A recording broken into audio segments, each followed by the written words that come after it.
Hoy 3 de Tamuz, día muy especial.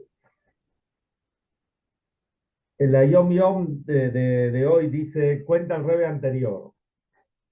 Dijo mi abuelo, que se refiere al cuarto rebe, el rebe Maharash, el rebe Shmuel. El rebe Shmuel dijo así, un suspiro judío que viene Dios libre por causa de una situación física no buena, también es una gran teshuvá. ¿Cuánto más entonces un suspiro causado por una situación espiritual no buena? O sea, lo que dijimos antes era una situación física no buena. ¿Cuánto más aún si el suspiro viene por una situación espiritual no buena? Es sin lugar a dudas una teshuvá excelsa. El suspiro lo extrae del abismo del mal y lo alza a lo alto, en una condición de bien. Vamos a ver el de mañana, ya que estamos, que dice, cuando un solo Hasid o discípulo entrega su corazón, su mente y su alma a la Torá y su fortalecimiento, provoca salvaciones en una ciudad grande y en una chica seguro, en todas las cuestiones de la ciudad, de un modo que trasciende el orden natural en mérito a los patriarcas padres del mundo. O sea que vemos que uno no sabe, un yehudí está en un lugar y llega a ese lugar y por algo llegó a ese lugar. Y este es de los mensajes más fuertes que escuchamos del Rebbe. Pero esto fue algo, era recurrente. Cuando el Rebbe se enteraba que un yehudí viajaba, iba a algún lugar, alguna misión le daba. O sea, si uno viaja a tal y tal lugar, le daba, alguna misión le daba. Anda a ver a este, anda a ver al otro, lleva esto, cuando veas un Yehudí, dale esto, dale lo otro. Y era impresionante. Y es impresionante que donde uno viaja, por lo general algo hace. Y con algunos se encuentra. Y alguna mitzvah sale de eso. ¿Qué tal? Esto puede ser tanto con un Yehudí o un no Yehudí. Uno no sabe. La misión de la persona es esté donde esté. Y esto es el mensaje del Rebe maravilloso, que voy a decir, poner una palabra exacta, pero nos metió a los Hasidim, a los alumnos, que estás en un lugar, por algo estás. Cuando quisiste ir, cuando no quisiste ir, cuando te tocó, cuando no te tocó, todo, o sea, uno lo tiene tan arraigado que no tenemos duda que esto es así. Y pasan cosas, pasan a veces cosas pequeñas, a veces cosas grandes. ¿Qué es pequeño? ¿Qué es grande? ¿Qué importa? A veces una palabra que uno le dice a otro le puede cambiar la vida a la persona. Maíces nos faltan, pero vamos a empezar una historia, que es la historia de Jaime. Este señor Jaime nació en el año 46. Los padres de Jaime eran sobrevivientes del Holocausto. O sea, no eran solamente sobrevivientes del Holocausto. La historia de Jaime empezó, ¿qué tal Eduardo y qué tal Guillermo que está ahí? La Hola, hola. historia de, ¿qué tal? La historia de Jaime comenzó en Europa, en un campo de refugiados. Los padres se conocieron después del Holocausto, ahí nomás, y se casaron ahí en el campo, y él nació en el año 46 y los padres le contaron la simge, la alegría que fue cuando él nació. Imagínense, un chico judío, le hicieron el Brit Milá, rodeado por sobrevivientes. Todos estaban, en general, estaban todos muy tristes, muy doloridos por todo lo que había pasado. Y de repente hay una alegría ahí en el campo que nace un chico judío. Esto fue algo inconmensurable. Así le contaron a Jaime. Después emigraron a los Estados Unidos. Y ahí en Estados Unidos empezó la educación de Jaime. Y el padre desde chiquito le metió en la cabeza, ¿qué se le metió en la cabeza? Le hizo saber que él tenga claro que la familia de ellos era una familia muy grande, y no quedó nada. Los únicos que quedaron son ellos. Entonces él lleva el legado y el padre le dijo, tenés que estudiar Torah, cumplir mitzvot, porque nosotros somos los únicos que quedamos de toda la familia. Por ellos tenemos que hacerlo nosotros. Aparte de por nosotros mismos, por supuesto, también. Bueno, Jaime empezó la escuela, pero Jaime no era el mejor alumno. Y en realidad era un alumno muy travieso, muy liero, no estudiaba. Y todos lo tenían caratulado de que era un chico molesto, muy molesto. Y no le gustaba estudiar, y no le entraba nada del estudio, porque tampoco ponía, no le ponía ganas. Un día, el maestro se cansó y buscó una Mishnah, que es la primera parte del Talmud. Se ve que buscó entre todas las Mishnayot de todo el Talmud, buscó la Mishnah más grande que existe, perdón, y le dijo a Jaime, te vas ahora a tu casa y no volvés hasta que no te sabes esta Mishnah de memoria.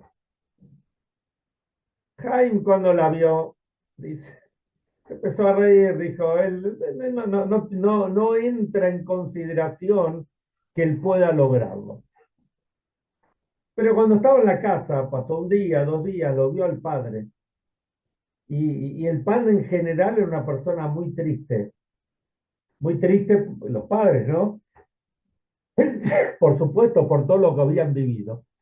Pero encima, ver que el hijo no lo dejan entrar a la escuela, si no estudia, bueno, hizo un esfuerzo más allá de lo que él estaba dispuesto a hacer y se aprendió la Mishnah. Era larguísima, pero se la aprendió. Volvió a la escuela, la dijo la mitzvah, dice, la alegría del padre cuando escuchaba que Jaime repetía la mitzvah, la Mishnah, que la estaba estudiando de memoria, esa alegría, dice, este maíz se lo cuenta Jaime, esta alegría era increíble. Y por el padre valía la pena hacerlo. Y así fue. Pasaron los años y un día viene el padre. Él nació en el 46. Estamos ahora en el año 1959. Pasaron casi 13 años, o 13 años.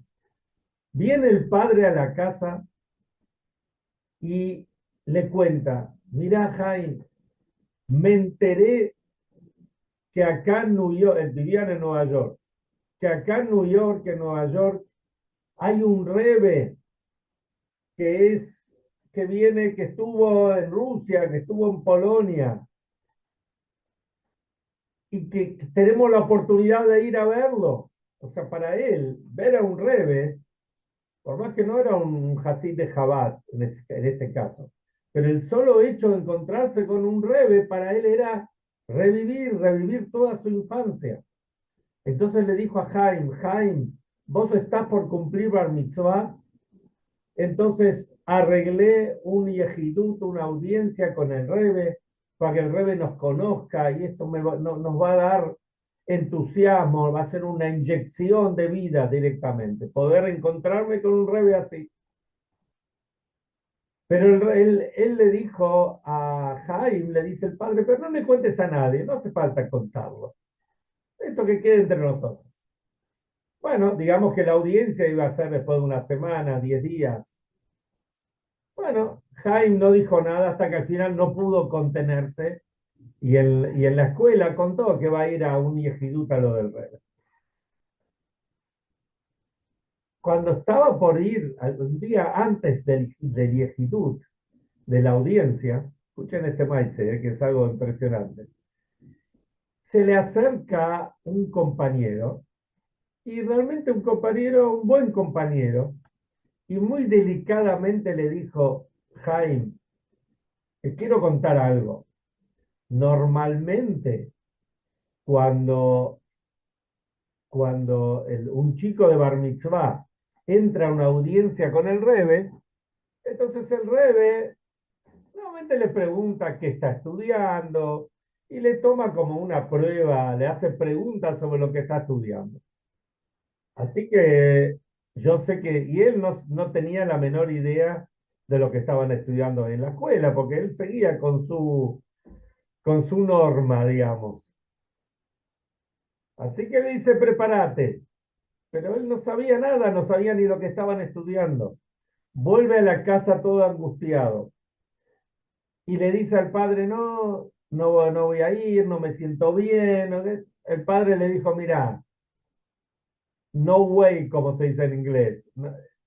Como sea, vas a venir conmigo a lo del Rebe. Si estás en cama, te llevo con la cama. Te busco una camilla y te llevo. Una silla de ruedas, como sea. Bueno, Jaime pasó una noche re mal, dice, la vergüenza que voy a pasar. Él estaba todo muy angustiado. Llega el gran día, el padre re contento, van ahí a 770 y entran a la oficina del Rebe. Y bueno, el Rebe los saluda, los recibe con una sonrisa y el Rebe habla con el padre y cuando el Rebe va a hablar con Jaime y Jaime dice, ya está, estoy listo, me va a destruir. El Rebe le dice, Jaime, ¿vos conocés tal y tal Mishnah? Y el Rebbe le habla de la Mishnah, que hacía varios años había estudiado en la escuela, que era la única Mishnah enorme que sabía. El Rebbe le empezó a hacer preguntas de eso. Y Jaime contestó y hasta le dijo algunos párrafos de memoria. El Rebbe le dice al padre, tu hijo es un sabio de la Torá. Estaba contento y estaba contento el padre y Jaime no lo podía creer. El Rebbe lo llenó de brajot. Cuando salen de la audiencia del Rebbe, entonces normalmente la audiencia eran altas horas de la noche. Los bajurim se quedaban ahí esperando para escuchar que la gente cuente lo que había pasado. El padre estaba tan contento que agarró al pibe este de 13 años o casi 13 años, se lo cargó en andas, en los hombros, y empezaron a bailar y a cantar, y la alegría que había era inconmensurable. Entonces, este Maise lo contó Jaime cuando tenía unos 80 años, pues, o sea, hace poco. Ahora está por cumplir 80 años. Que él ahora es como el director administrativo o algo así de una yeshiva, que él se ocupa de eso. Y él contó así, lo que le llamó la atención no fue que el Rebbe sabía cuál era la única Mishnah que él sabía. Dice, eso no le llamó la atención. Lo que más le llamó la atención fue el cariño, esa inyección de entusiasmo que el Rebbe le puso, ni que hablar al padre, Y ni que hablar a él que le cambió toda la vida.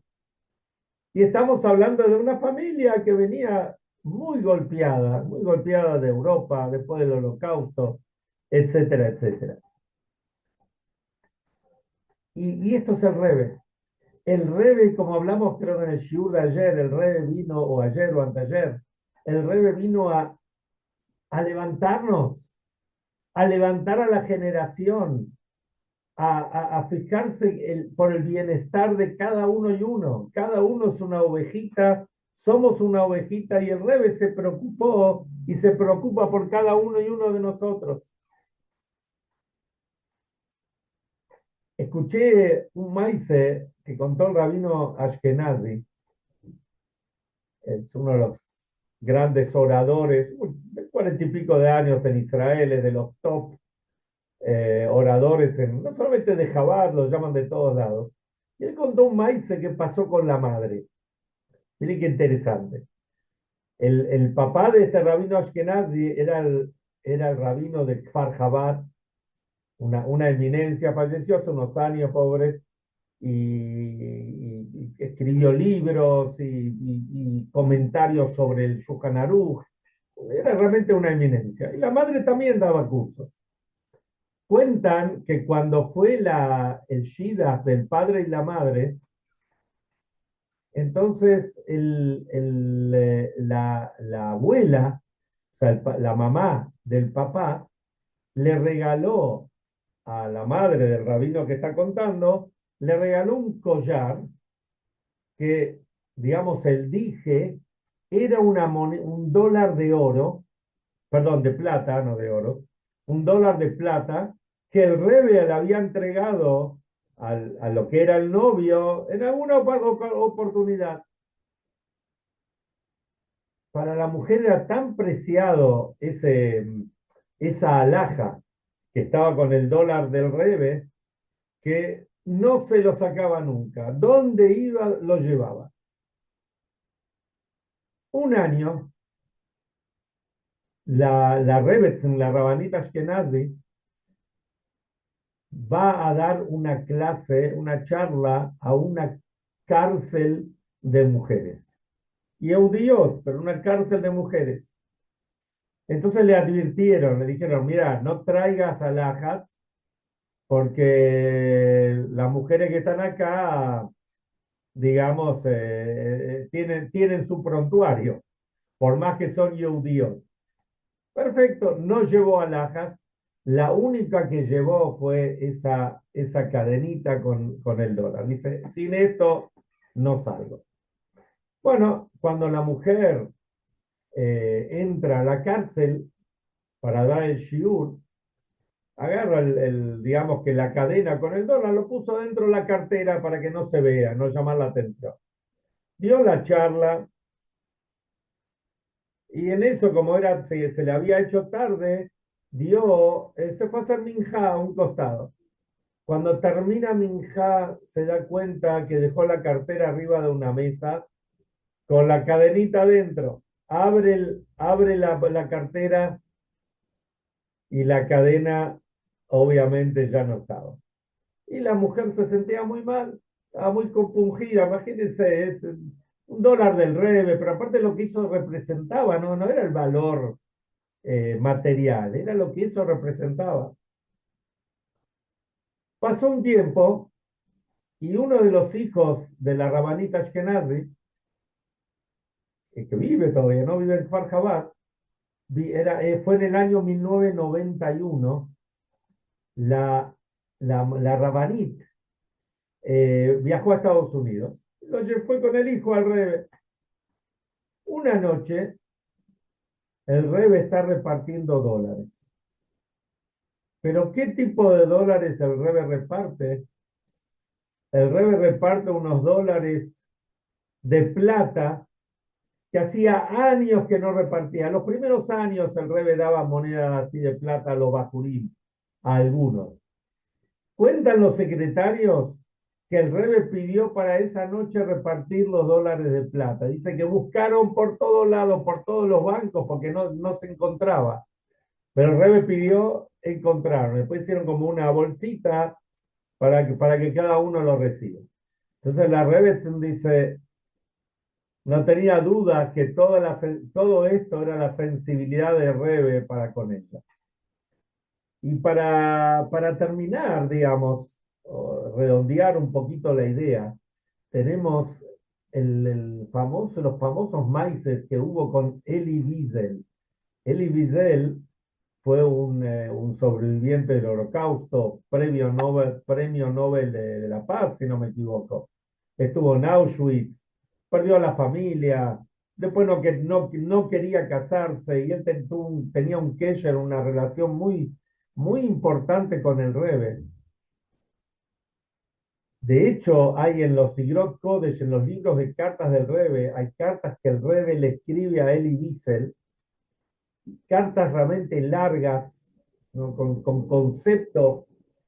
De hecho, el Rebbe lo convenció para que se case. Y después tuvieron un hijo y pasaron por lo del Rebbe. El Rebbe le mandó un regalo, creo que flores o algo, cuando fue el casamiento de él. Venía seguido. Y siempre el Rebbe le decía, porque él venía, él y Wiesel, era una familia jasídica de la comunidad de Vishnitz.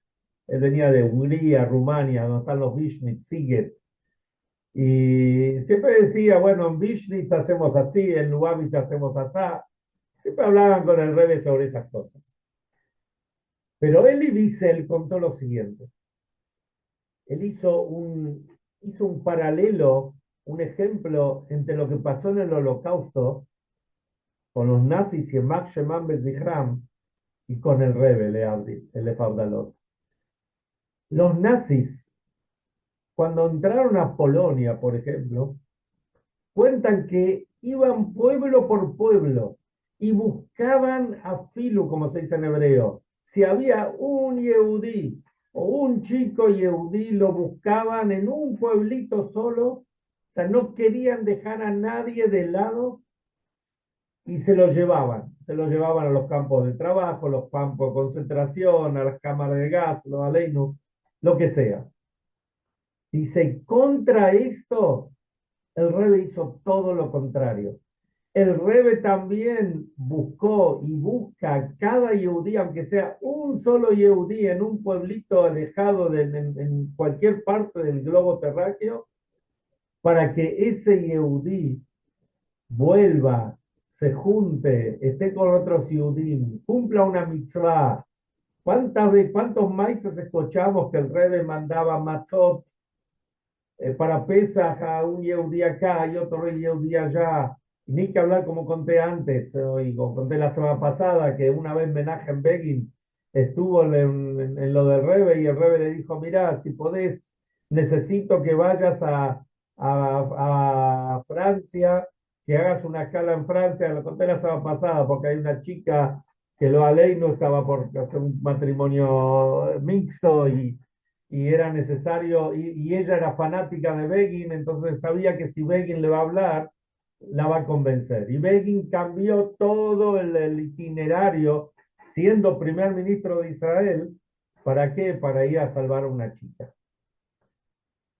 Esa es la sensibilidad que tiene un Rebbe en general, y un Rebbe como el nuestro en particular, que eso es algo impresionante. El Rebbe tenía eso, o sea, uno lo ve. ¿Se acuerdan? Hay una historia muy famosa que una persona pasó por lo del Rebbe para recibir dólares y el Rebbe, esa persona había pasado 15 años antes, había tenido una audiencia con el Rebbe y el Rebbe le dice, me acuerdo cuando estuviste la última vez, palabra más, palabra menos, y estuvimos hablando de esto y esto y le siguió la conversación. Entonces el Yehudí le dice al Rebbe, se lo dijo en inglés, le dice, Rebbe, you are amazing. Rebbe, usted es sorprendente. Entonces el Rebbe le dice, ¿qué gano yo con ser sorprendente? No gano nada si yo soy amazing. Lo importante es que vos seas sorprendente, que vos muestres un cambio, que vos crezcas en Torah y Mitzvot. Y ese es el legado que tenemos. El legado que tenemos nosotros es justamente este. Es justamente como decíamos, que cada uno trate de llegar primero a uno mismo, mirar lo que pasa dentro de nosotros. Y segundo, ver a nuestros vecinos, al que nos encontramos, a quien sea, y sumar una mitzvah acá, una mitzvah allá, quién sabe. Tal vez esa mitzvah es la que está faltando para que venga el Mashiach, que ese fue el sueño y el goal, el norte, el objetivo desde el primer momento de todos los rebeldes, de todo Am Israel. Pero como se dice en criollo, había un tema que estaba cajoneado, era el tema del Mashiach. El Rebe lo sacó del cajón, le sacó la tierrita, lo puso sobre la mesa y Baruch Hashem, hoy todo el mundo habla sobre esto. Entonces, tanto hablamos, Hashem no va a tener otra alternativa que Bueno, escucharnos y mandarnos al Mashiach inmediatamente. Que amén, amén. tengamos un Shabbat Shalom y Shabbat nos shalom. encontramos en cualquier momento.